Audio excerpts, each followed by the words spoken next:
In this lesson, I want to show you how to customize the sections.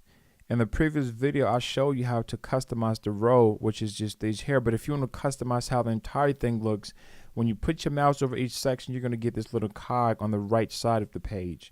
So let's say I want to customize this. So I'm going to go over to the pencil icon, click on it. And just like with the sections, you can pretty much do the same thing here. So if you want this to be full width, you can check that box, and all the items in there are going to be full width. If you want to have an effect, you can click the bounce in. You notice that effect happens there. So just like with the sections, the same thing. So I'm going to change that. And you can also hide a section for a specific device. So if I don't want this section to show up on, let's say, the desktop, when I click there, that section is not going to be visible to anyone there. And you can also do the same thing for the edit in here. You can change the permissions, who can edit the page, who can view the page. So let's go to the fun stuff in the background and scroll up. So now where it says type, I can choose the type that I want. Do I want this to be a color? And I can choose the color that I'm going for. Now you notice that the entire section here has a different color. So I'm going to choose something like that. And you can also choose here with the gradient. You can choose the image, put an image in the background. You can choose a video, which we've done that before. And I'm going to put that link there.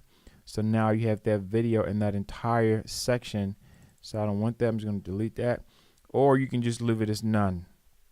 And you can choose the overlay for this too with the gradient.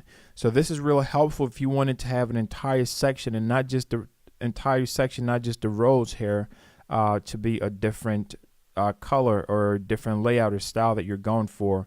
You can definitely do that. So now let's go over to the layout part, and you can be able to change the layout as well. So let's go over to the shape. Here's another cool thing here at the bottom. You have the shape at the bottom here. So you can choose the type of shape divider that you want. So let's say you want to give it a certain look. You click on triangle. It's going to give it that triangular look. If you want to go for triangle right, if you want to go for the waves, it gives that wave. And you can change the color for this. This is one of the really cool things that I love about this extension here. You can choose space right. So the possibilities are endless.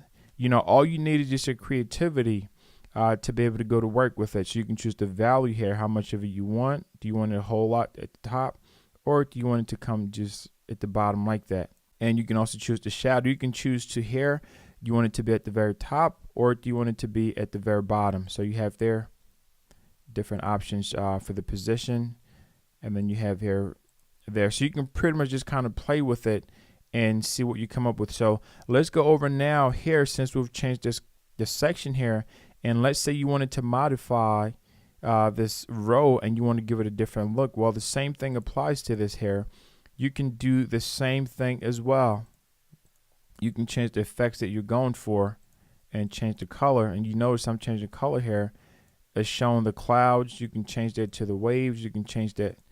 So it gives you a lot of different possibilities that you can customize either the entire section or just the entire row.